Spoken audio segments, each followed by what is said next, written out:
허환구의 라디오 오늘. 여러분 안녕하십니까, 허환구입니다. 건진법사, 이 사람은 대체 누굴까요?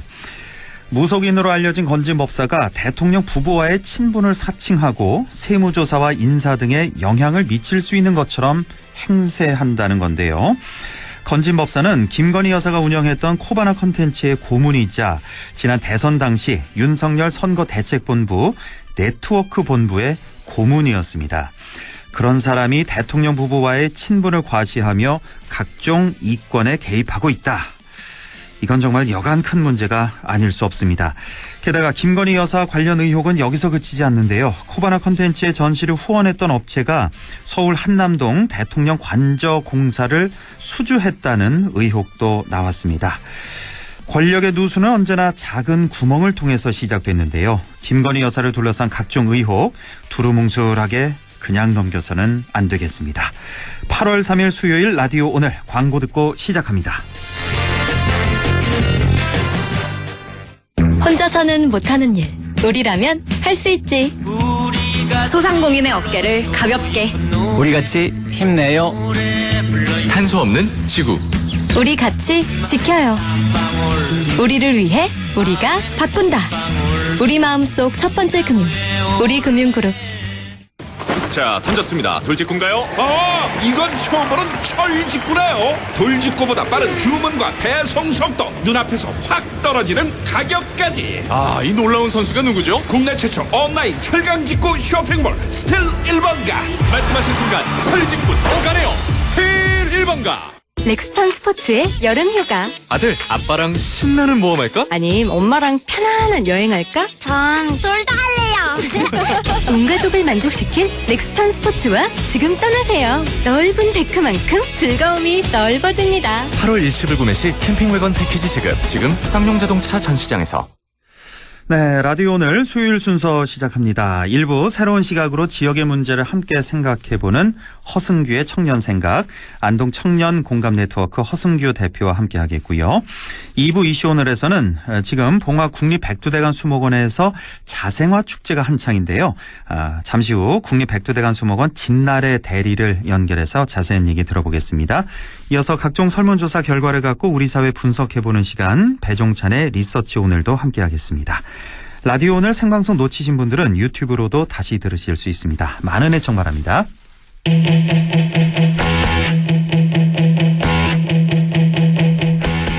네, 허승규의 청년생각, 청년의 관점에서 지역사회 이슈를 조금 다른 시각으로 바라보겠습니다. 오늘도 안동 청년 공감 네트워크 허승규 대표와 함께합니다. 어서 오십시오, 대표님. 네, 반갑습니다. 네. 자, 지난주에는 대부분 그 교황 선출 방식인 지방의회 의장단 선거 문제점 또 대안 말씀해 주셨는데 오늘은 어떤 주제 준비하셨어요? 네, 오늘은 우리 지역의 특별한 모임과 활동을 소개해 드리려고 합니다.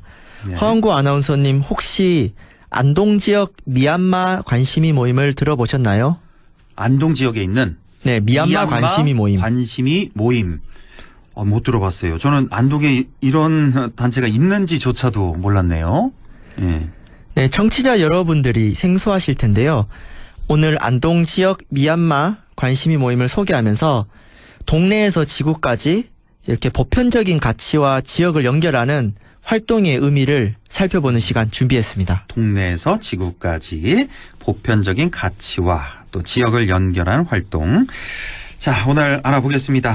이 미얀마 군부의 쿠데타가 이게 언제 일어났었죠? 꽤 된 것 같은데 1년은 넘은 것 같은데요? 네, 작년 2월 1일 쿠데타 그래요? 이후에 아직까지 군부의 집권이 계속되고 있는 상황입니다. 작년 2월 1일이군요. 네. 딱 1년 6개월이나 됐군요. 엊그제 같은데. 예. 자, 이렇게 우리가 뉴스를 통해서 많이들 보셨을 겁니다. 민주주의 회복을 바라는 수많은 미얀마 시민들의 희생이 이어지는 그 안타까운 상황, 다들 보셨을 텐데, 우리 안동 지역의 미얀마 관심이 모임 어떻게 시작된 겁니까? 안동 지역 미얀마 관심이 모임은 올해 2022년 4월에 시작되었습니다. 이주민 인권 개선을 위해 활동하는 경북 북부 이주 노동자 센터 활동가들과 국제적인 연대 활동에 관심 있는 안동대학교 대학원생들 그리고 관심 있는 시민들이 자발적으로 모임을 결성했습니다. 아, 그래요. 올해 4월에 시작이 된 이제 뭐 한 3, 4개월 정도 지나고 있는 그 신생 모임인데 지난 그럼 3, 4개월 동안 어떤 활동들을 해왔나요? 대부분 지역민들은 중앙 언론을 통해서 스쳐 지나가듯이 미얀마 상황을 들어보셨을 겁니다. 예. 좀 더 상세하게 미얀마 상황을 지역민들에게 알리고 연대하고자 지난 5월부터 본격적으로 활동을 했습니다. 네. 그 다시 미얀마의 봄을 기다리며라는 이름으로 미얀마 민주화 운동 사진 전시를 구 안동 기차역인 모디 684와 문화의 거리에서 진행했고요. 예. 특히 5월 15일에는 해외 주민 운동연대라는 단체가 있는데 여기 소속의 미얀마 청년들을 안동으로 초대하여 간담회를 진행했습니다. 네. 미얀마 정세를 파악하고 연대 방법을 모색하는 시간이었는데요. 이 외에도 회원들은 일회성 행사에 그치지 않고 정기적인 모임을 지속해왔고 뭐 미얀마에 대한 학습도 하고 아직도 진행 중인 미얀마 상황에 우리 안동 시민들, 경북 도민들이 어떻게 연대할 수 있을지 논의하면서 지금까지 왔습니다. 네, 그렇군요. 인류의 보편적 가치를 지키는 미얀마 관심이 모임. 아, 이 모임은 뭐 그 자체로도 의미가 있겠지만 특히 우리 지역사회에 어떤 의미를 지닐까 이런 생각도 좀 해보게 되는데 우리 지역에서는 이런 국제적인 모임이 사실 생소하기도 하고요. 아무래도 좀 너무 먼 나라 얘기다 보니까 그 필요성, 관심이 덜한 측면이 없지 않아 있긴 있습니다. 네, 우리가 이제 지역을 위한 뭐 각종 활동들, 뭐 정치, 경제, 문화, 사회, 언론 등의 모든 활동들이 그 빠질 수 있는 함정이 있습니다. 아, 함정이요? 네, 바로 나무만 보고 숲을 못 보는 전체적인 보편성을 놓치는 지역 이기주의가 있는데요. 예. 내가 속한 공동체의 이익을 위해 다른 공동체의 희생을 정당화할 수가 있습니다. 그런데 우리 개인이 속한 공동체가 하나가 아니라 여러 가지 정체성이 겹칠 수 있거든요. 네. 예를 들어 저와 허한구 아나운서는 안동 시민이면서 경북 도민이고요. 그렇죠. 또 대한민국인이고 또 아시아 사람입니다. 그렇죠. 그래서 안동을 위해서 예천을 배제하거나 경북을 위해서 전라도를 차별하거나 대한민국을 위해서 약소국을 희생시키는 어떤 관점은 결국 내가 속한 공동체도 발전할 수 없다는 이치가 어떤 세상사의 이치이고 또 인류 역사가 또 이를 증명하는 게 있는 것 같습니다. 이런 걸 이제 우리가 논리적으로는 아는데 이성적으로는 아는데 이게 잘 안 돼요. 우리가 다 성인군자가 아니기 때문에 예, 그게 참 어려운 것 같아요. 네, 그래서 좀 이러한 모임의 의의가 있고요. 예. 우리가 그 중앙 집권과 서울 중심에 대항해서 우리 지역의 어떤 관점이 필요하다는 것과 네. 보편적 가치를 망각하는 지역 이기주의는 완전히 다른 이야기입니다. 그래서 네. 좀 더 넓은 시각으로 사회를 바라보는 미얀마 모임이 결국은 우리 지역 사회의 다양성과 보편성을 둘 다 높이는 효과가 있어요. 그래서 다른 나라를 돕는 모임이 언뜻 보기에는 우리 지역과 상관이 없는데 네. 결국은 우리 지역 사회를 건강하게 만드는 일이고 머나먼 미얀마를 어떻게 도울지 고민하다 보면은 결국 내가 서 있는 경북 북부 지역을 어떻게 하면 더 평화롭게 만들까 이런 고민과 실천으로 이어지게 됩니다.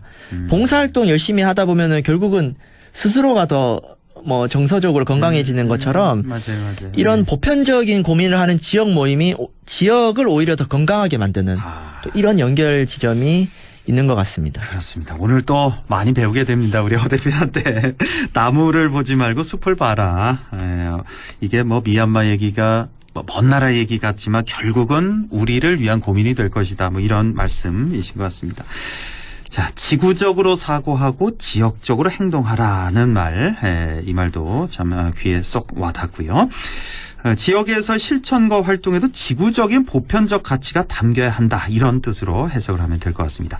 자, 과거 우리 조상들이 일본 제국주의 식민지 시절에 독립운동에 이제 헌신하셨지 않습니까? 우리 가족, 우리 이웃, 마을, 나라를 지키겠다는 그 마음이 곧 침략 전쟁에 반대하고 평화를 수호하는 정신으로 연결되는 것이 아닐까. 예, 그런 생각도 드네요. 네, 이렇게 지역에서의 고민이 어떤 세계성을 띌 수가 있는 우리 역사가 있는데요. 예. 그에 비해 세계 10위권의 경제대국인 우리 대한민국은 진보와 보수를 막론하고 이런 국제주의적인 관점이 조금 부족한 경향이 있습니다. 대한민국 보수 세력은 보수면 조금 이렇게 통도 크고 책임도 많이 져야 되는데 그렇죠. 지나치게 국익 중심주의에 매몰되어 있고요. 또 네. 반대로 일부 진보 세력은 지나치게 민족주의에 매몰되어 있습니다. 그러니까 평화라는 개념을 너무 남북 통일 문제로 좁게 해석하는 경향들이 있는데요. 예를 들어 기후 위기와 같은 어떤 세계적인 협상 자리에 예. 대한민국이 선진국보다는 개발도상국 지위를 유지해서 뭐 내야 되는 돈을 덜 내고 돌아오잖아요. 네. 우리나라 주류 언론들은 잘했다고 박수치는 기사를 씁니다. 아하.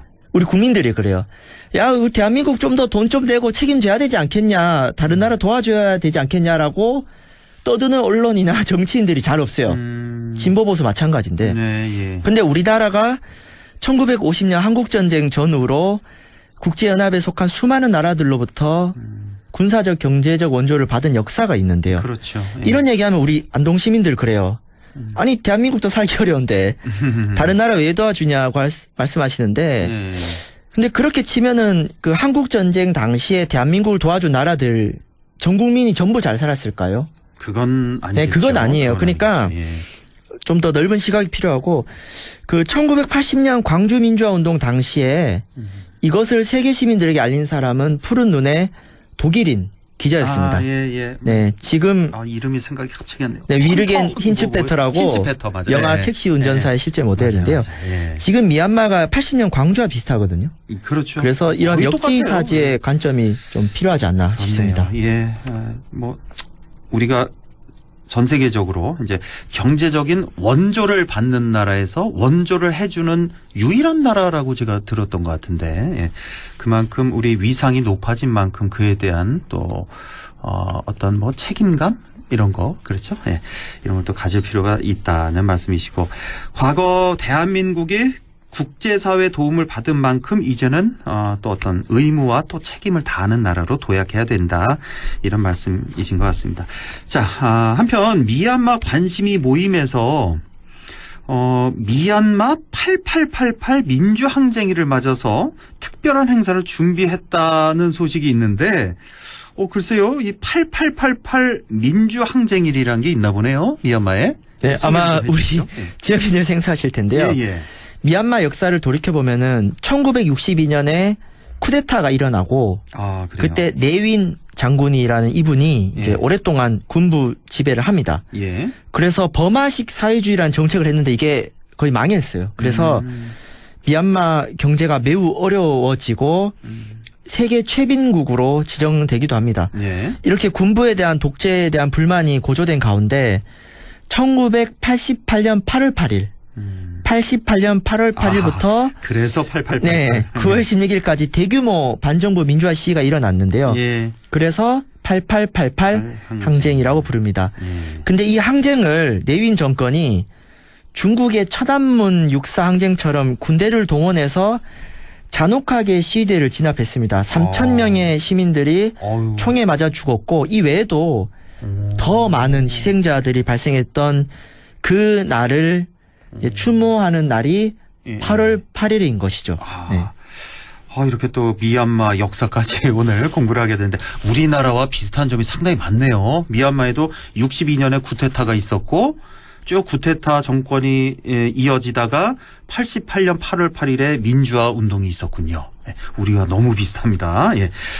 자, 34년 전이네요. 그러니까 이 미얀마의 비극이 지금 다시 반복되고 있는 그런 상황인데요. 최근에 미얀마 상황은 어떻습니까? 며칠 전 미얀마 군사 정권이 내년 2월 1일까지 국가 비상사태를 6개월 연장하다고 발표했습니다. 예. 근데 올해 1월 말에도 6개월 연장한 바가 있거든요. 그러니까 다시 지금 권력을 계속 연장하는 꼴이고요. 6개월씩 쿠데타 세력이 연장하고 있군요. 군부 정권은 국가가 안정을 되찾고 총선을 준비하는 데 시간이 더 필요하다고 연장 이유를 밝혔어요. 근데 사실 총선 결과를 불복해서 쿠데타를 일으켰거든요. 예. 지금 명분 없는 연장을 하고 있는데요. 특히 최근 미얀마 군부는 4명의 민주화 운동가를 사형시키고 지난 7월 30일에 또 6명을 사형했습니다. 물론 이 외에도 수많은 분들이 돌아가셨죠. 예, 예. 이에 미얀마 군부의 만행을 규탄하고 미얀마 시민들의 저항의 연대의 마음을 전하고자 우리 지역에서도 다가오는 주말에 침묵 행진을 진행하고자 합니다. 우리 지역에서 우리 지역 어디 안동에서 합니까? 네, 맞습니다. 예. 자, 이렇게 지금도 계속되고 있는 미얀마의 비극에 연대하는 뜻깊은 행사 우리 지역 안동에서 열리게 되는데 자, 우리 청취자 여러분께 좀 자세히 소개를 좀 해주시죠. 네, 다가오는 8월 7일 일요일 오후 4시부터 6시까지 안동 시내 웅부공원 평화의 소녀상 앞에서 이 추모 행사를 시작합니다. 소녀상 앞에 모여 간단한 추모 행사를 하고 네. 문화의 거리를 거쳐서 구 안동기차역, 안동초등학교 신시당을 거쳐 중앙사거리, 옛날 말로는 이제 제1생명 사거리라고 하는데 여기서 마무리 집회를 합니다. 네. 추모의 마음을 담은 행사인 만큼 참여할 시민들은 검은 옷을 입고 나오시길 권하고요. 예. 검은 옷을 입은 피켓을 들고 또 미얀마에서는 헌화용 꽃으로 장미를 씁니다. 그래서 예. 붉은 장미를 들고 붉은 장미. 예. 침묵 행진을 합니다.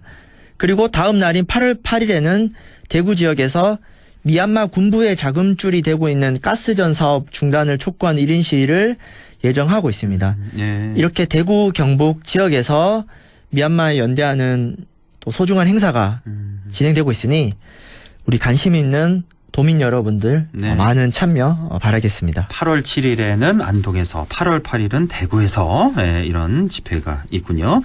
자, 가장 지역적인 것이 세계적이다라는 말이 있죠. 지구촌 시대 지역과 세계를 연결하는 미얀마 관심이 모임처럼 허승규의 청년 생각에서도 넓은 시각으로 우리 지역을 살펴보겠습니다. 자, 오늘도 역시나 아주 소중하고 알찬 시간 됐네요. 오늘 말씀 잘 들었습니다. 고맙습니다. 네, 감사합니다. 네, 지금까지 안동 청년 공감 네트워크 허승규 대표와 함께했습니다.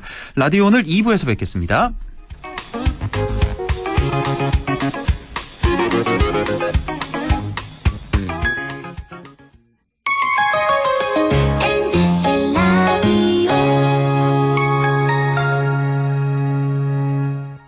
가구 살 땐 꼭 한번 가보자.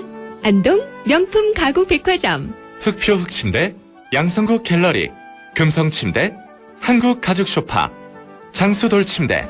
다양한 브랜드 가구를 한 곳에서 쇼핑할 수 있는 대형 가구 전시장. 안동 명품 가구 백화점. 예, 며느라. 밥 했어? 설거지 했어? 쓰레기 버렸어? 청소했어? 빨래했어? 개밥 줬어? 아들 낳았어? 딸 낳았어? 아무것도 안 하고 싶다. 이미 아무것도 안 하고 있지만 더 격렬하게 아무것도 안 하고 싶다. 지금은 그냥 라디오만 듣고 싶다. MBC 라디오. MBC 라디오. 라디오 청취자 10명 중 4명이 듣는 방송. 국가대표 라디오 MBC 라디오. 어느새 쌓여버린 불필요한 메일을 지우고 계시군요. 탄소를 사그림 줄이셨어요. 화면 밝기를 낮춰서 눈 건강을 챙기신다고요? 에너지를 20%나 절약하셨네요. 오, 영화 볼 때는 항상 휴대폰을 꺼두신다고요? 중고거래도 자주 하시는군요.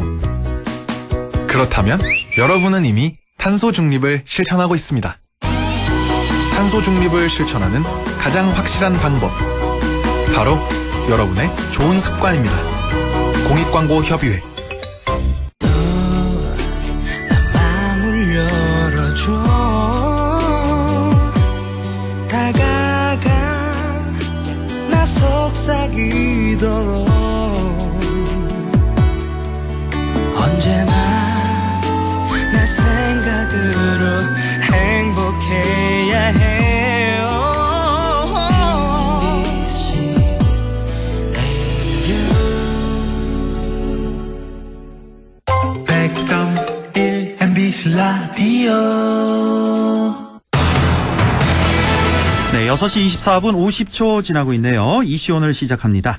지금 봉화에서는 자생화 축제가 한창입니다. 국립백두대간 수목원에서 봉자 페스티벌이 열리고 있는데요. 봉자 페스티벌, 우리 자생꽃 축제죠. 국립백두대간 수목원 진나래 대리를 연결해서 자세한 얘기 들어보겠습니다. 진나래 대리님, 안녕하세요. 네, 안녕하세요. 진나래 대리입니다. 예, 수고 많으십니다. 아우, 이름도 예쁘시네요. 네, 예쁜 곳에서 일하시니까. 맞습니다. 자, 국립백두대간 수목원 2018년에 개원을 해서 지금 4년이 지나가고 있는데 뭐 그동안에 크고 작은 변화도 많았을 텐데 우선 국립백두대간 수목원에 대해서 소개를 좀 먼저 해 주시죠. 네. 국립백두대간 수목원은 경북 봉화군 춘향면에 위치한 수목원으로 예로부터 십승지라고 불리우는 아주 청정 자연에 자리 잡은 아시아 최대 규모 그리고 세계에서는 두 번째로 큰 수목원입니다. 예. 네.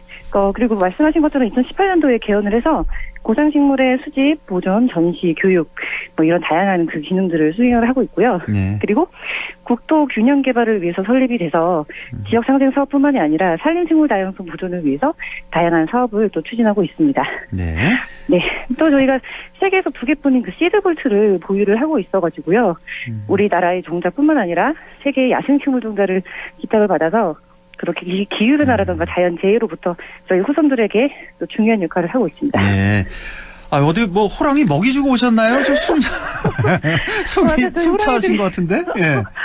열심히 또 일을 하다가 돌아와가지고. 그러시군요. 아유, 죄송합니다. 청취자분들께 또. 예, 숨 좀 돌리시고 물도 좀 한잔 하시고요. 예, 숨 좀 돌리세요. 네네네. 저도 이 국립백두대간 수목원 몇 번 갔었는데 정말 크잖아요, 여기가. 아시아에서는 최대 규모고 세계에서 두 번째로 큰 수목원이 바로 우리죠. 봉화에 있는 국립백두대간 수목원입니다. 여기를 쭉 다 둘러보려면요. 네. 한 몇 시간 정도 잡아야 되는 거죠? 이 수목원 다 보려면? 네, 넉넉히 저희가 전시원이 39개 주재원이 있는데요. 예. 그 전시원들을 천천히 산책 삼아서 돌아보시려면 3시간 정도는 충분히 시간을 가지고 보시면 3시간이면 다 둘러보나요? 그 일대를 다? 네. 네. 그랬군요. 예. 더 걸릴 것 같았는데 저는 그 인상이 워낙 커서 그 수목원이. 네, 맞습니다. 그래서 1박 2일 프로그램 같은 것도 있고 해서 천천히 이렇게 둘러보시면서 이제 사진도 찍으시려면 또 많은 시간이 또 필요하시기도 하죠. 자, 수목원 얘기하려면 참 할 얘기거리가 많은데 오늘은 그 봉자 페스티벌 얘기를 좀 해보려고요. 네. 2022 봉자 페스티벌이 이제 지난달 28일에 시작돼서 이게 언제까지 하는 거죠? 페스티벌이? 8월 7일까지 이번 주 일요일까지 일요일까지. 이제 며칠 안 남았네요. 예, 이번 주 일요일까지 바로 봉자 페스티벌이 열리게 되는데 올해로 이제 4년째. 네. 자, 봉자 이름은 아마 들어보셨을 것 같아요. 우리 청취자 여러분들이 참 친근해서. 자, 봉자 페스티벌이 어떤 행사인지 소개를 좀 해주시죠. 네, 봉자 페스티벌은 봉화에서 열리는 자생꽃 축제라는 그런 의미로 지역 농가에서 위탁 재배하는 식물들을 축제에 활용해서 지역민과 또 함께 만들어가는 축제입니다. 네. 그래서 2018년도에 저희가 국비와 또 도청, 봉화군에서 지원을 받아서 처음 시작해서 이제 4년째 이어오고 있고요. 특히 올해는 총 31개의 지역 농가에서 42만 본의 식물을 위탁 계약 재배를 하고 있습니다. 네, 그리고 또 양질의 식물들을 재배할 수 있도록 재배 기술 이전이라든가 재배 교육 등을 같이 이제 추진을 하고 있어서 지속 가능한 그런 지역 상생이 될 수 있도록 노력을 하고 있습니다. 또 특히 지역 상생의 사회공헌 활동을 인정을 받아서 2021년도에는 대한민국 CSR ESG 대상 저희가 또 수상을 또 받았고요. 예, 자 봉자 페스티벌 말 그대로 봉화의 봉자에다가 자생꽃의 그 자자죠. 그래서 봉자 페스티벌, 봉화에서 열리는 자생꽃 축제 이렇게 생각하시면 될 것 같습니다. 자, 그렇다면 그 주인공 자생꽃이 뭐가 있을까? 이게 제일 먼저 궁금하거든요. 이제 소개를 좀 해주시죠. 어떤 꽃 식물을 만날 수 있을까요? 네, 그러니까 자생꽃이 우리나라에서 살고 있는 그런 귀한 여름꽃이라는 뜻인데요. 그 일반인들에게도 친숙한 다양한 여름꽃들도 같이 이제 만나볼 수 있습니다. 특히 이번에 이제 여름꽃 중에서도 대표 수종인 그 핑크 색깔 그 색감을 자랑하는 털부처 꽃인데요. 예. 네, 가지가 여러 갈래로 갈라져서 진한 분홍색의 그 길다란 꽃대를 피우는데 산자락 습지나 해안까지 이제 물이 고인 곳에서 잘 자라는데 네. 건조한 곳에서도 강해가지고 또 아주 예쁘게 또 관람이 가능한 그런 꽃입니다. 예. 네, 그리고 저희가 이제 또 연구 부서가 굉장히 탄탄한 기관인데요. 예. 이런 진분홍 색깔 외에도 연분홍색, 흰 색깔 꽃을 피우는 털부처 꽃을 또 개발을 했습니다. 아, 그래요? 네네네. 그래서 야생화 언덕에서 그러니까 다양한 색감을 가진 예쁜 털부처 꽃을 관람할 수 있고요. 네, 그리고 털부처 꽃뿐만이 아니라 긴산꼬리풀, 범부채, 벌개미치 이런 그런 여름꽃들을 다양하게 관람하실 수 있으십니다. 예, 오늘 저 사진도 이렇게 같이 보내주셨는데, 정말 예쁘네요, 꽃이. 예, 네, 실제로 와서 보시면은 진짜 감탄을 하시고 훨씬 더 예쁘겠죠. 예. 그러니까 이 털부처 꽃이라는 게 원래는 이제 진분홍색 꽃인데 이걸 또 개발 연구해서 연분홍색 꽃, 흰색 꽃도 이렇게 개발을 하셨군요. 네, 그러니까 정원식물로서도 잘 활용될 수 있도록 다양한 연구를 하고 있습니다. 정말 장관이네요. 지금 사진으로만 봐도. 이 파란 하늘과 구름과 어우러진 이 털부처꽃, 꼭 좀 가서 구경을 해보시고요. 자, 이외에도 다양한 특별전, 공연, 이벤트도 펼쳐지고 있다고요? 네, 올해는 특히 지역 주민의 그런 참여를 높이기 위해서 숲을 만드는 플리마켓과 그리고 지역 예술인 초청 공연 등 다양한 행사를 준비를 했습니다. 네. 그 숲을 만드는 플리마켓 같은 경우에는 숲만플이라고 해서 봉화 가장 플리마켓과 또 춘향면에 있는 솔방울의 분들과 같이 협업을 해서 만든 플리마켓인데요. 제가 판매되는 수량에 따라서 나무를 또 식재하는 그런 탄소중립 장터입니다. 아, 예. 네. 그래서 올해는 총 31개 셀러분들이 참여를 해서 또 관람객분들의 지갑을 여는 그런 아주 다양한 좋은 물건들을 판매해 주시고 계시고요. 네. 그리고 또 스테이지 102, 그러니까 백두라는 이름으로 해서 또 저희 아트스테이 프로그램에 참여해 주시는 예술인분들 그리고 지역 예술인 단체분들과 함께 열정적인 무대도 또 즐기실 수가 있습니다. 네. 그리고 수목원에서만 볼 수 있는 고품질의 저희 그 숲 해설가분과 함께하는 프로그램도 있고 또 숲속 특별 전시, 포레스트 트래블, 대나무 물종 가지고 노는 또 여름 특화 프로그램들, 천연염색 스카프 정말 다양하게 만들어갈 수 있는 그런 프로그램도 있고요. 그리고 또 그 한여름에 피어나는 여름꽃 전시라던가 수목원 직원들이 또 같이 이제 수목원의 역할을 알려주는 그런 특별전, 연구를 또 체험할 수 있는 봉박사의 씨앗연구소 등 남녀노소가 즐길 수 있는 그런 유익한 특별 전시도 감상 가능하십니다. 참 준비도 많이 하셨습니다. 이 많은 행사들 우리 백두대간 국립백두대간 수목원 그 홈페이지 보면 다 나와 있죠. 네, 나와 있습니다. 한번 인스타그램에도 잘 나와 있습니다. 인스타그램에도 인스타그램에도 국립백두대간 수목원 치면 나옵니까? 바로 나옵니다. 네. 자, 그리고 또 하나 우리 국립백두대간 수목원 하면은 딱 생각나는 게 그 호랑이 아니겠습니까? 백두대간 맞습니다. 호랑이. 네네. 호랑이도 볼 수 있는 거죠, 요즘에 가면? 네, 아주 건강하게 잘 살고 있어요. 다 볼 수가 있고 실물로 볼 수 있고 또 한 가지가 이제 아주 거대한 백두랑이를 만날 수 있다고 하는데 이건 저 처음 들어봤거든요.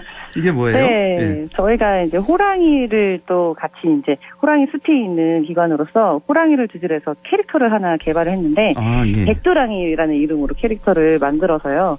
그 가로가 15m, 높이가 8m짜리 아주 거대한 그런 그 공기 조형물을 또 만들었습니다. 그래서 오시는 분들이 꼭 한 번씩 사진을 찍고 또 SNS상에 또 많이 자랑을 해 주시더라고요. 그래서 한번 또 그 청취자분들도 한번 체험해 보시면 좋을 것 같고요. 네. 그리고 이 백두랑이를 이용해서 또 스트레스볼이라는 인형, 그립토, 띠부띠부실 저희 체험을 하게 되면 또 이게 무료로 또 가져가실 수 있는 그런 기념품도 많이 있으니까 그래요? 한번 오시면 좋을 것 같아요. 아이들 데리고 꼭 가야 되겠네요. 그러니까 이 백두랑이 공기 조형물, 공기를 주입해서 크게 이렇게 만든 조형물. 이게 가로가 15m, 세로가 8m. 어마어마하네요. 이게 지금 계속 누워 있습니까? 지금 이 사진 보니까 이렇게 누워 있는 사진이 나와 있는데 네, 이 친구가 지금 넓은 백두대간 들판을 누워서 지금 낮잠을 자고 있는 거예요. 너무 귀엽다, 저 형물이. 네, 근데 호랑이가 또 멸종위기 1급 동물이잖아요. 그러니까요. 저희가 그 호랑이 정보전을 위해서도 열심히 이제 또 노력하고 있는데, 그런데 귀여운 호랑이 보면서 산림생물에 대한 그런 보존도 같이 생각해 주시면 좋을 것 같아요. 예, 이 공기조형 백두랑이와 함께 사진도 찍으시고, 스트레스볼이라고 하셨죠? 아까 백두랑이 스트레스볼. 작은 인형 같네요, 이거는? 네, 그러니까 얼굴 부분을 이렇게 쪼물쪼물 만지시면 이게 되게 쫀득쫀득한 느낌이어가지고, 이게 만지면서 스트레스가 풀린다고 해서 스트레스볼이라고 합니다. 그런 게 또 있어요. 이거는 이제 판매하시나 보네요, 현장에서? 네, 맞습니다. 저희 특별 할인 판매를 하고 있습니다. 인형. 얼만데요? 15,000원인데 12,000원까지 이렇게. 그렇습니까? 예. 제가 또 DJ 선생님 오시면 또 제가 또 특별히 또 기념품을 챙겨놓겠습니다. 아닙니다. 저도 돈 주고 살래요. 아유, 감사합니다. 네. 자, 지금 백두대간 수목원의 호랑이가 네네. 다 지금 6마리가 있나요? 네. 6마리. 지금 잘 있는지 궁금하고 건강 상태 어떤지, 뭐 혹시 뭐 호랑이들끼리 싸우지는 않는지 잘 지내고 있나요? 호랑이들? 네, 호랑이를 아주 건강하게 잘 지내고 있고요. 사실 지금 또 뭐 비가 좀 오긴 했지만 폭염 때문에 사람들뿐만 아니라 호랑이들도 많이 또 힘들어해서 그렇죠. 호랑이 그죠. 예, 호랑이가 좋아하는 먹이들 그런 것들은 이제 얼음 가저로 만들어가지고 좀 더 시원하게 여름을 날 수 있도록 관리하고 있고요. 예. 네, 그리고 저희가 또 이 호랑이를 주제로 한 금쪽 같은 호랑이 전시를 또 준비를 했습니다. 그래서 그 6마리 예 호랑이와 나랑 잘 맞는 짝꿍 호랑이도 찾을 수 있고 다양한 체험들 그리고 호랑이 관련된 유물도 또 보실 수 있어서 오시면 참 좋을 것 같아요. 예, 알겠습니다. 자, 시간이 한 1분 정도밖에 안 남아서요. 끝으로 저 덧붙이고 싶은 말씀 1분 정도로 좀 정리해 주시죠. 네. 우리 봉자 페스티벌이 우리 지역 주민과 같이 함께 좋은 그 미래를 만들어가기 위해서 이제 만들어진 착한 축제입니다. 그래서 여기 지금 청취자분들께서도 지역과 상생하는 그런 좋은 축제에 같이 참여해 주셔가지고 또 우리 뭐 좋은 추억도 많이 남기고 또 자생식물이 얼마나 아름다운지 한껏 느끼고 가셨으면 좋겠습니다. 네. 조금 더 하셔도 됩니다. 그런가요? 예. 사실 저희가 자랑하고 싶은 게 너무 많은데, 저희 이제 뭐 유튜브 채널이라든가 인스타그램에 되게 재밌는 글이랑 사진들 많이 올라가 있어요. 예. 거기서 많이 이제 또 확인해 주시면 좋고, 특히 또 이번에는 폐기물을 남기지 않은 그런 친환경 축제를 만들고자, 이번에 행사에 쓰이는 현수막들도 다 가드닝 앞치마로 또 만들 예정이거든요. 그래서 좀 더 뜻깊게 축제를 저희가 만들어 나가고 있다. 수목원의 그런 노력들도 많이 알아주시고 예뻐해 주시면 감사하겠습니다. 그 현수막을 가드닝 앞치마로 만들 수가 있어요? 재활용을 할 수가 있군요. 네, 현수막. 맞습니다. 네네네. 예. 저는 선거 때마다 저 현수막들 저거 어떻게 처리하나 했는데 이런 방법도 또 있군요. 예. 우리 전시 기획 운영실에 계신 우리 진나래 대리님과 인터뷰를 했는데 어쩜 이렇게 말씀을 잘하시는지 오늘 아주 알찬 내용 너무 잘 들었습니다. 자, 봉자 페스티벌 행사 준비도 오늘 방송만큼이나 아주 꼼꼼하게 열정적으로 준비하셨을 것 같네요. 자, 오늘 소식 잘 들었습니다. 고맙습니다. 감사합니다. 예, 지금까지 국립백두대간 수목원의 진나래 대리였습니다. 라디오 오늘에서는 청취자 여러분의 참여를 기다리고 있습니다. 우리 지역에서 발생한 사건 사고 소식이나 함께 토론하고 싶은 내용을 안동 MBC 홈페이지 라디오 오늘 게시판에 올려주시기 바랍니다. 전화와 문자 참여도 하실 수 있습니다. 전화는 851국에 7191번, 문자는 샵 0913번으로 보내주시면 됩니다. 문자는 단문 50원, 장문 100원의 정보 이용료가 있습니다. 여러분의 많은 참여 바랍니다.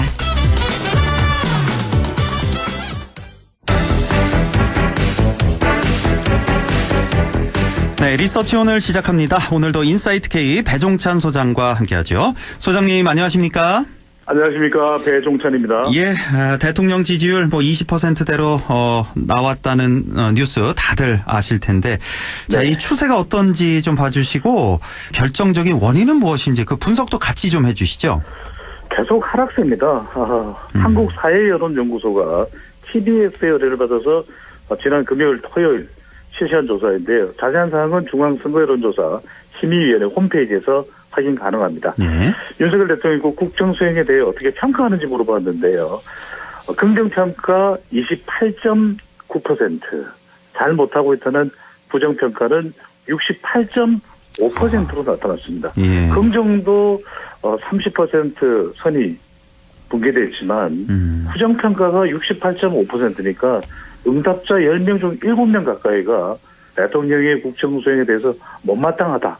근데 지금 지지율 추세가 앞서 이제 허행급께서도 물어보셨는데 계속해서 하락세입니다. 그러니까 이걸 어떻게 반전시켜야 되는데 회개하기 무효, 또 속수무책이라는 진단이 나오고 있는 상황입니다. 긍정이 28.9, 부정이 68.5. 사실은 임기 초 이게 바뀌어져 있어야 되는데 그게 이제 정상적인데 예, 반대로 지금 나타나고 있고 뭐 결정적인 원인 원인이 지금 너무 많이 있는 것 같아서 예. 배종찬 소장이 이 시간 통해서 계속해서 결정적인 원인은 윤석열 대통령 본인이다 이걸 항상 강조를 하셨는데 혹시 뭐 좀 더 덧붙이고 싶은 말씀 있나요? 최근에 치명적인 지지율의 타격을 준 어퍼컷은 대통령의 태도도 물론 가장 중요한 원인이 되겠지만 최근에는 리경호입니다. 리경호요? 예. 가뜩이나 대통령의 지지율을 끌어올려야 되는데 그렇지 못한 결정적인 원인은 리경호. 바로 이준석 대표입니다. 이준석 대표 관련된 이 이슈가 얼마나 또 당의 내분으로 번지고 대통령의 문자 논란이 됐지 않습니까? 예. 해리 엄지청. 텔레그램 문자 메시지 교환이 지금 일파만파가 아니라 거의 전국을 들었다 놨다 하는 상황이 돼버렸고 예. 또 하나 경찰국입니다. 경찰국. 가뜩이나 이 대통령의 지지율이 지금 하락 추세인데 경찰국 관련해서도 계속해서 갈등이 이어지고 있는 상황이거든요. 네. 마지막은 뭡니까? 4 5세 최악이었죠. 이런 중요한 이슈인데 제가 뭐 사실 나이가 뭐 벤자민의 시계는 거꾸로 간다고 그래서 제가 뭐 만 5세 대해서 할 일은 없겠지만 나중에 뭐 손주가 있다면 손주나 또 우리 후대 후손들에게는 이 교육 제도가 100년 대계거든요. 그러니까 할 수는 있습니다. 그렇다면 이런 중차대한 만 5세 취약 연령이라면 지금 이것과 관련해서 학부모들이 또 지지층으로부터 지지층들이 이탈할 수 있는 것이고 또 경찰국 설치와 관련된 부분 중도층이 이탈할 수 있는 것이고 이준석 대표와 관련된 부분은 MZ세대 결국 지난 대선처럼 가장 대통령의 지지율을 끌어올릴 수 있는 중요한 유권자층이 응답자가 MZ세대 여성 중도층 M여중이거든요. 네, 결국 이들이 추가적으로 이탈하게 된 것이 바로 이경호라고 봐요. 이경호, 이준석, 경찰국, 만 5세. 예. 네. 저는 이경호라 그래서 경은 제가 확실히 이거 맞을 거야 경제라고 맨날 우리 소장님이 경미 외치셨잖아요. 경제와 미래. 그래서 경제인 줄 알았더니 경찰국을 또 이번 주에 또 새롭게 들고 나오셨네요. 이슈라고 한다면 이제 그 경은 경찰국이 되겠죠. 예. 자, 그나저나 이준석 대표와 윤석열 대통령 사이 관계는 이제 뭐 물 건너 갔다고 봐야 됩니까? 이거 어떻게 됩니까? 이제는 봉합이 되더라도 이전처럼 투스톤즈 갈등을 극적으로 봉합했던 우리 기억하는 소맥해동 기억나지 않습니까? 울산까지 내려가서 대통령이 우리 이 대표, 준석 대표 이야기를 했고 또 의원총회에서 갈등을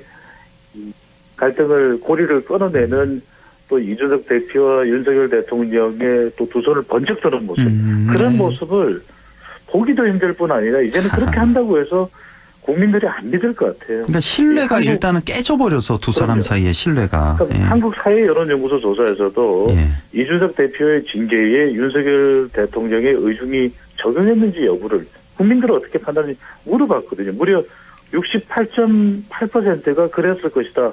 공감한다는 의견입니다. 그 의견은 이제는 윤석열 대통령과 이준석 대표의 두 사람의 관계는 다리를 건넜다. 돌아오지 못할 헤어질 결심, 영화 헤어질 결심처럼 헤어질 결심을 해버린 단계로 볼 수밖에 없어 보입니다. 그러니까 그 권성동 원내대표 그 문자에서 드러났잖아요. 겉과 속이 달랐다. 윤 대통령 겉 모습과 속내가 달랐다는 게 증명이 됐고 확인이 돼버렸죠. 예, 어제였나요? 박지원 전 국정원장 같은 경우도 자기는 관여 안 한다 대통령이 그렇게 얘기는 겉으로는 발표를 했는데 사실은 사전에 보고했다는 게 이제 드러났기 때문에 네. 이제 신뢰가 좀 많이 깨진 모습. 자, 이런 상황에서 네. 대통령 지지율 끌어올릴 방안, 뭐 우스갯소리를 그럽니다. 이재명 의원이 대표가 되는 것 이거밖에 없을 것이다. 이렇게 우스갯소리는 하는데 그게 정답이에요. 정답입니까 이게? 예. 그럼 너무 슬픈데요. 그러면 그럴 수밖에 없을 것으로 보이는 것이 지금 내부 혁신도 쉽지 않은 것이 김병준 전 비대위원장도 예. 이 대통령실 참모진 교체에 대해서 부정적인 또 의견을 밝혔거든요. 뭐 참모진 교체해봐야 어차피 동료나 또 여론을 의식하다 보면 눈치 보다 보면 제대로 안 된다. 그러면 대통령실 교체도 안 할 테고 지금 이준석 대표를 끌어안는 포용하는 비대위 모습도 아니라면 결국은 내부적인 장치를 통해서 수단을 통해서 대통령의 지지율을 끌어올린다라는 것은 불가능에 가깝다고 보이고요. 그렇다면 지난 윤석열 대통령의 행적을 보면은 검찰총장 때도 난 부하가 아닙니다.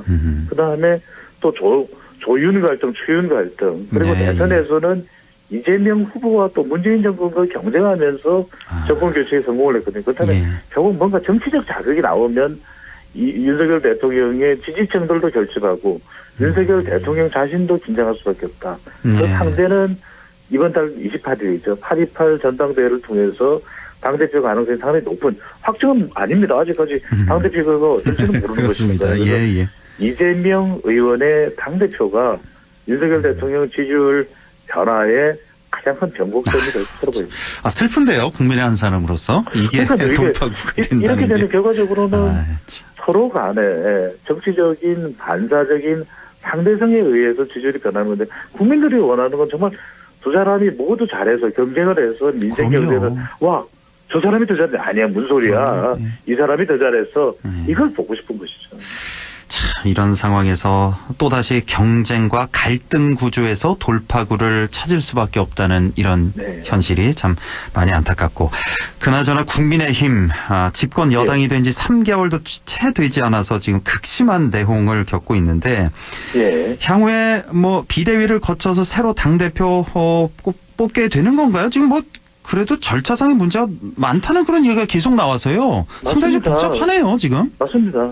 그런데 그 길로 갈 수밖에 없을 것이다. 왜냐하면은 이게 굉장히 합리적이고 치밀하고 또 설득력이 있는 단계라면은 이미 그런 단계까지 누군가는 생각을 했었어야죠. 이준석 대표 이유를. 하지만 그런 부분에 대한 계획이 없었다. 무계획, 일종의 대안부재. 또 하나는 이준석 대표는 대통령의 메시지도 그렇고 다시 당대표로 돌아오기는 어려워진 것이거든요. 그렇다면 새로운 리더십을 뽑을 수밖에 없고, 그렇다면 비대위, 비대위원장이 김종인 비대위원장이 될지, 김병준 비대위원장이 될지, 또는 조영 비대위원장이 될지, 박주선이 될지 어떨지는 모르겠지만, 결과적으로는 오랜 기간 가기는 어렵다라는 것입니다. 대통령의 지지율도 하락하고 있고, 또 지지율을 끌어올리려면 국민의힘도 윤석열 정부와 공동 보조를 맞출 수 있는 지도부가 반드시 필요한 것이고, 그렇다면 김기현 의원은 이미 이 비대위는 조기 전당대회로 가야 되는 수순이다라고 밝히고 있고, 안철수 의원은 조금 지금 현재 미국에 체류하고 있는 것으로 알고 있는데 거리두기를 두고 있지만, 그러면 안철수 의원이 당권 도전을 안 할 건가? 그렇게 보기는 어렵거든요. 그런 만큼 윤핵관이 전면에, 우리 윤핵관이라고 뚜렷하게 볼 수 있는 인물들은 전면에 나서기 힘들거든요. 그렇다면 김기현 의원, 또 다른 누군가도 나올 겁니다.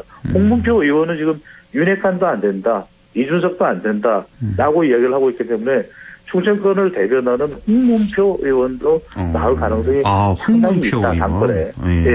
지난번에도 당권 도전을 한 바는 있습니다. 그래서 김기현, 홍문표, 안철수, 그 외에 또 누군가가 나올 거예요. 그래서 1년의 당권 도전에 대한 야심과 또 욕구가 있는 인물들이 당 내부에서는 상당히 또 나경원 전 의원도 당권 도전 물망에 오르고 있습니다. 그래서 도전하는 인물들이 차례차례 나올 것으로 보입니다. 그럼 지금 이준석 대표 같은 경우 경찰 수사 중인데, 그럼 어떻게 되는 겁니까? 지금 뭐 비대위 꾸려서 새 당대표 선출한다면 그 6개월 후에, 이제 뭐 한 5달 남았는데 한 달쯤 지난 것 같은데, 다시 돌아오면 돌아온다면 어떻게 될 것인가? 그리고 만약에 경찰 수사 중인데 이게 만약에 불기소 처분이 난다면 아무 문제 없는 걸로 처분이 난다면 또 어떻게 되는 것인가? 그것도 참 복잡하네요. 그러니까 이 상황에 국민의힘의 비대위 또는 조계전당대회로 가는 상태를 보면서 혼선을 보면서 네. 과연 지지층들이 볼 때도 과연 어떤 방향으로 가는 것이 그러면 이준석 대표와 관련된 이슈들과 논란은 수습이 된 것인가 그렇지가 않다라는 겁니다. 그래서 대표 2명으로 끌고 가는 거예요? 어떻게 되는 거예요? 그건 뭐 있어서도 안 되고 일단은 더 큰 혼란으로 수렁속으로 들어갈 수밖에 없는 것이다. 첫 번째로는 이준석 대표가 징계를 받았고 이준석 대표를 돌아오지 못하게 하기 위해서 비대위와 또 전당대회가 꾸려진 것이기 때문에 이렇게 지속될 수밖에 없다. 근데 여기서 허인클께서 말씀하셨던 대로 이준석 대표는 그러면 가만히 있을 것이 아니다. 법적인 대응을 할 겁니다, 분명히. 왜냐하면 이 비대위의 법적인 절차와 하자. 그리고 당대표로서 여전히 대표 자격은 있는데 이것을 무단으로 상실하게 만드는 거. 왜냐하면 사퇴한 것도 아니고 거리가 된 것도 아니거든요. 아직 경찰 수사가 나오지 않았는데 또 경찰 수사가 나온다 하더라도 대통령의 문자도 있었고 또 징계위에 윤리위에 석연치 않은 징계도 그렇고 이것이 정말 이준석 대표의 혐의가 있어서 그런 거냐 아니면 경찰의 기소나 앞으로 검찰의 수사도 뭔가 다른 정치적인 의도가 있느냐 여기서로부터 자유롭지가 못하거든요.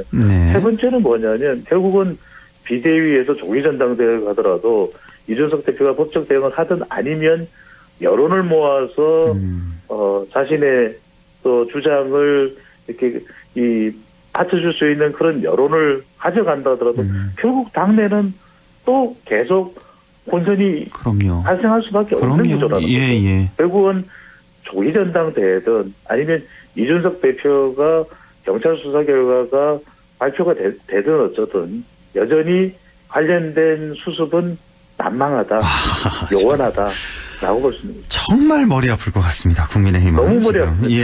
아무리 머리를 짜내도 어떤 신의 한 수 또는 이 문제 모든 골치 아픈 문제를 단번에 해결할 수 있는 묘안이 생각이 나지 않습니다. 뭐 전례도 없기 때문에 그렇다고 지금 뭐 당원 당규 같은 것도 조금씩 좀 고치면서 지금 이렇게 추진하고 있기 때문에 절차상의 하자도 분명히 있어 보이고. 아이고 너무 머리 아프고 민주당은 어떻습니까 지금 머리는 좀 덜 아플 것 같은데. 상대적으로 단순하다고 봐야 되겠죠. 어대명이 아니라 이제는 확실한 대표는 이재명 그래서 확대명 이야기까지 또 나올 정도인데 그렇다고 해서 지금 우상호 비대위원장은 예비경선 컷오프의 당대표 1, 2위 차이가 크지 않았다라고 또 보도에 따르면 그렇게 본다. 이렇게 또 발언을 하는 바람에. 근데 그 말은 문자 그대로 좀 받아들여야 될까요? 아니면 좀 어떻게 봐야 될까요? 그것을 조금 믿겨지지가 않아서. 관련된 예비경선 결과를 비대위원장이 보고받지 못했을까? 그것도 의심스러운 일이고요. 보고는 받았겠죠. 네, 그렇다면 보도라는 것을 빌어서 실제 결과도 그럴 가능성이 있겠죠. 왜냐하면은 이 당 중앙위원이라고 하는 것은 일반 국민 여론하고 또 권리당원이나 이재명 의원의 팬덤과는 또 다른 차원이거든요. 그런 면에서는 상당히 또 큰 차이가 아니었을 수 있는데 우리가 왜 그 뭐 20% 포인트 차이는 큰 차이가 아니겁니까? 어떤 사람들은 40% 포인트도 실제로는 60, 70 날 줄 알았는데 주관적이네요. 주관적이기 때문에 이 부분에 대해서는 좀 전당대회 흥행을 끌어내기 위한 우상호 비대위원장의 고육지책으로 봐야 되겠죠. 그런데 자, 일단은 이렇게 전당대회가 되다 보니까 이재명 의원에 맞서는 박용진, 강훈식 후보의 이 단일화가 가능하겠냐. 근데 대체적인 전망을 우상호 비대위원장도 얘기했지만 단일화는 쉽지 않을 것이다. 그렇다면 더 주목하는 것은 최고위원이 5명 선출될 텐데 이 중에서 이재명 의원과 가까운 친명이 과연 몇 명이나 될 거냐. 3명 또는 그 이상이 되느냐라는 것이 민주당 지도부의 이제 성격을 분명히 한다고 봐야 되겠죠. 현재 컷오프 통과한 최고위원은 지금 8명인데 4명 정도로 구분할 수 있다면서요. 그렇죠. 친명 4명 대 비명이 4대 4인데 4대 4. 중요한 건 이제 5명 또 여성 최고위원은 반드시 1명이 포함이 돼야 되거든요. 그러니까 5명 중에서 친명이 몇 명이냐. 3명이 된다면 이재명 의원이 당대표가 된다면 이재명 의원까지 포함해서 4명이니까. 그러네요. 예. 사실상의 이재명, 친명의 민주당. 그래서 최근에 이재명 의원의 발언 수위도 상당히 높아지고 있습니다. 저항력, 그러니까요. 또 저소득층은 예. 국민의힘을 지지한다. 언론 때문이다. 또 무당의 나라냐. 왜 검찰, 경찰이 이렇게 정치에 개입하는 것은 또 기자간담회를 오늘 하지 않았습니까? 이 국기문란이다. 그러니까 이게 그만큼 국민의힘과는 다르게, 그렇다고 해서 더불어민주당도 이게 긍정적으로 볼 수만은 없는 겁니다. 네. 반드시. 왜냐하면 이재명 의원이 당대표가 되는 경우에 그러면 그만큼 절대 지지를 받으니까 당내에서는 그만큼 또 고위험 또 수사가 진행된다든지 하이리스크, 또 이 하이리스크가 고위험 투자가 고수익으로 돌아올지 아니면 말도 되지 않는 저수익이 될지는 또 알 수가 없는 것이기 때문에 네. 그만큼 이재명 의원에 대한 의존도는 절대적인 상황이 되어버렸다라고 봐야 되겠죠. 리서치 오늘 인사이트 K 배종찬 소장과 함께했습니다. 고맙습니다. 감사합니다.